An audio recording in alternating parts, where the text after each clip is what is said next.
As Adam was doing experiments, he would try to find an exorcist and make them stronger, be able to sense noise from anywhere and be able to attack it. Demons who were quiet, demons who could hide themselves would oftentimes survive. They would try to clear out everything, try to search everything, but they only have a few hours to wipe out so much, so they'll just go to big targets and destroy big areas. However, it could be made things so much easier if they can do this. Maybe make a few elite task forces. These task forces wouldn't be like the normal ones. The majority of the army would focus on wide-scale destruction, while few will hide out and sense anything with sound and slaughter it, and go to remote areas for if they miss anything, basically making it so you can't hide from them no matter what. This will make it so people can't just hide. Instead of spreading out all of hell, they'll focus on one area and destroy everything there, and each time it'll be a random area. That way no one could just hide anywhere and survive, like they were doing. However, with Adam's experiments, something would go wrong. The exorcist would start to act weird, as it would start to scream and make strange noises, as it would mutate from the magic. Adam was using magic that was forbidden for this experiment, and he was about to see why it was forbidden. As the creature would look at Adam and screech, Adam would say, "Come on now, I'm your commander, you know," as suddenly it would attack him, punching him.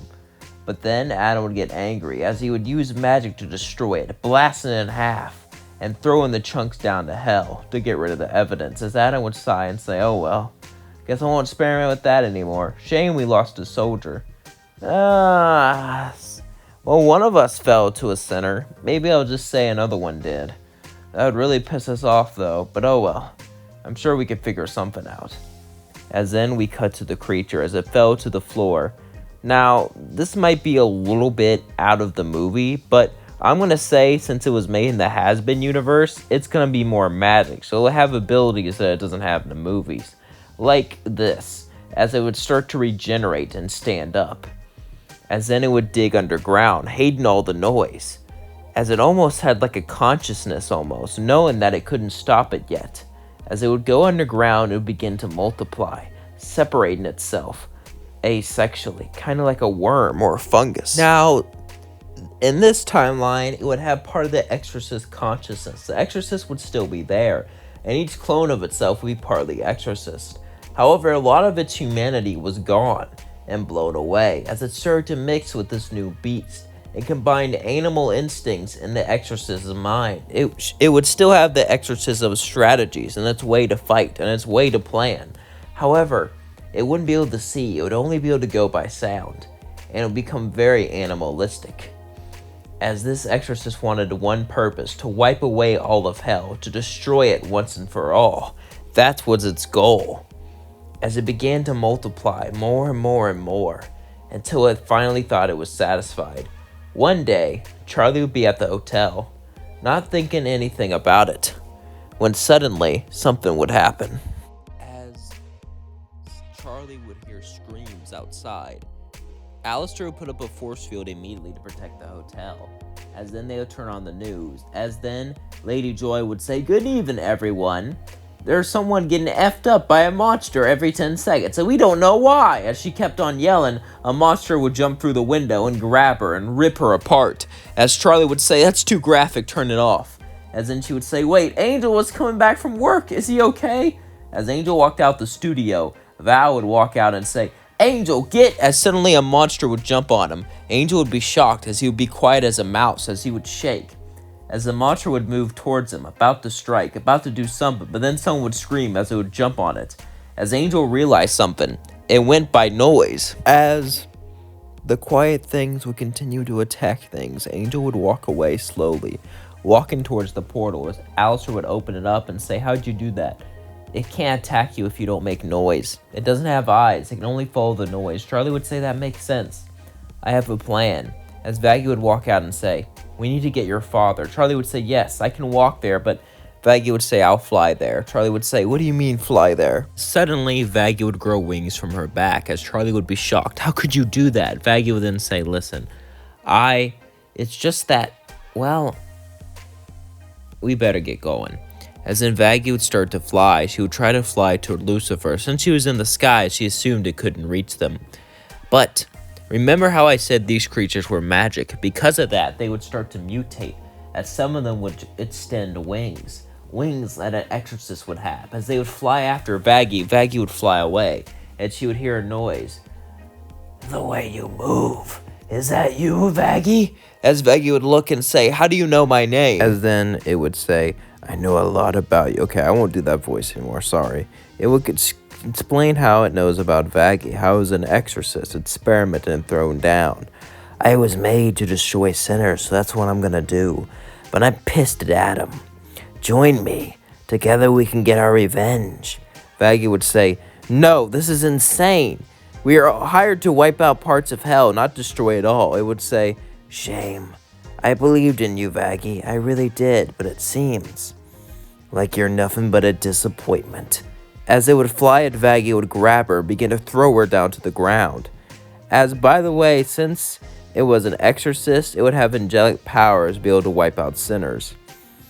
So if you get eaten by that thing, you're gone forever. As it would go and start to bite on Vaggie, she would cry and scream. That would cause more of them to come. As it would say, you shouldn't have done that. Now we know where you are.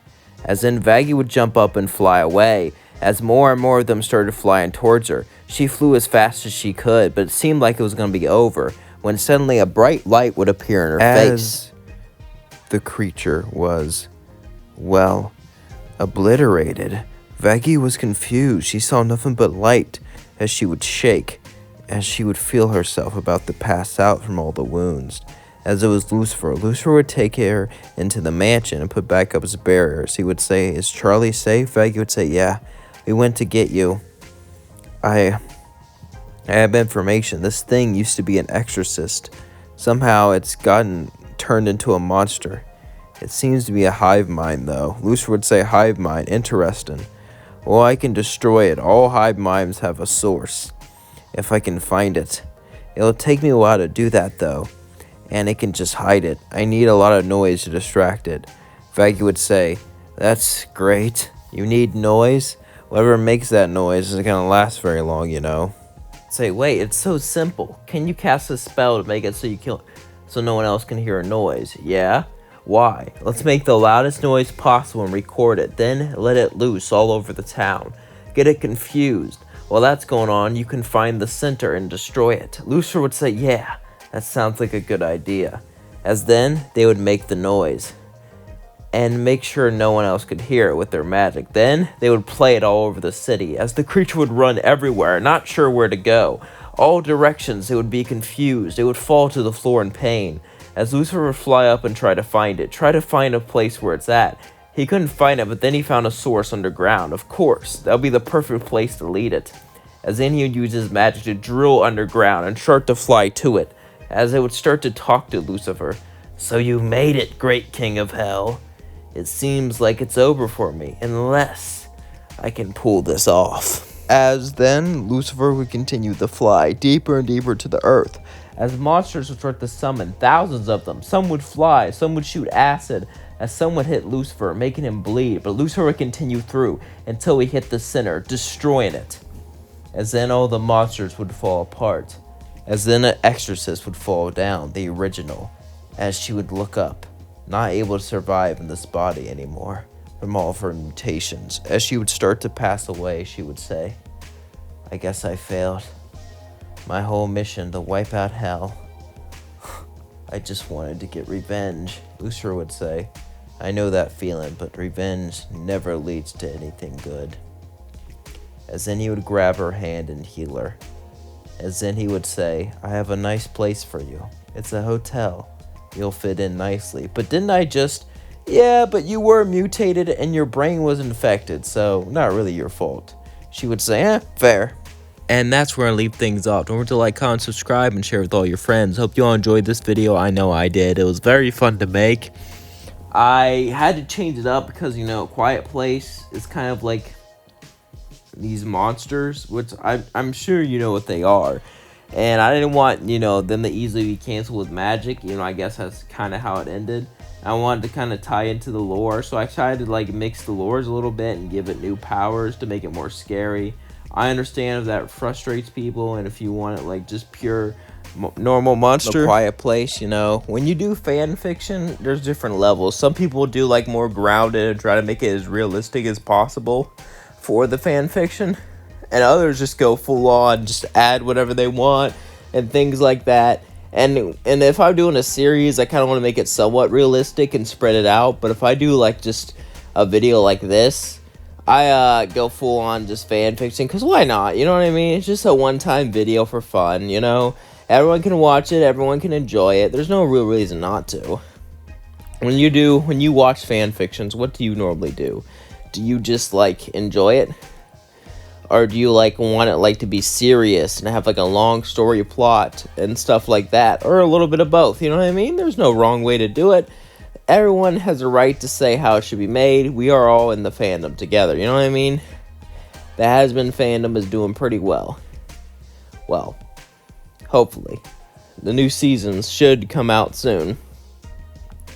And Hell of a Boss is coming out on Prime first, which makes some people mad, but it is what it is, you know what I mean? And you can't blame Vizzy for, like, moving it like that, because, you know, you gotta do what you gotta do for the money. That's just how shows work, and people always get upset, like, oh, it's corporate greed, and I get it, but, like, at the end of the day, everything's a business, and everything's biggest priority is making money. That's just how it works. Even with entertainment, that's how it works. And that's why entertainments, like, do things the way they do. That's why they add more microtransactions, do all these things that are annoying, because they just want to make money. That's the secret. It's all about money for them. And, like, I get it, and I'm annoyed with it, too. I'm not saying I'm not, but I'm not mad at them. I understand, because I was in their situation, I would probably do the exact same thing. I think a majority of us would, especially with Bethesda and other gaming companies. Why am I bringing this up? I don't know, but it's just, I feel like that's just the world we live in, you know what I mean? It's society itself. It's not the company's fault. And I also feel that with a lot of YouTubers and a lot of YouTube companies, where they're like, why do they do this or why do they do that? They don't do this anymore because they want to make money, okay? That's really the real reason for a lot of things. And I don't blame them for that, you know what I mean? Don't be mean towards them. It's just, it is what it is, you know what I mean? At least that's how I think about it. Of course, what do I know? I'm barely making anything. But hey, maybe one day I'll make a lot, and maybe one day I could sell out. That's my dream, to sell out. Do you guys ever think I'll be good enough to sell out? Let me know in the comments down below. Love you all so much. Thank you for watching me. Thank you for supporting me. Peace out.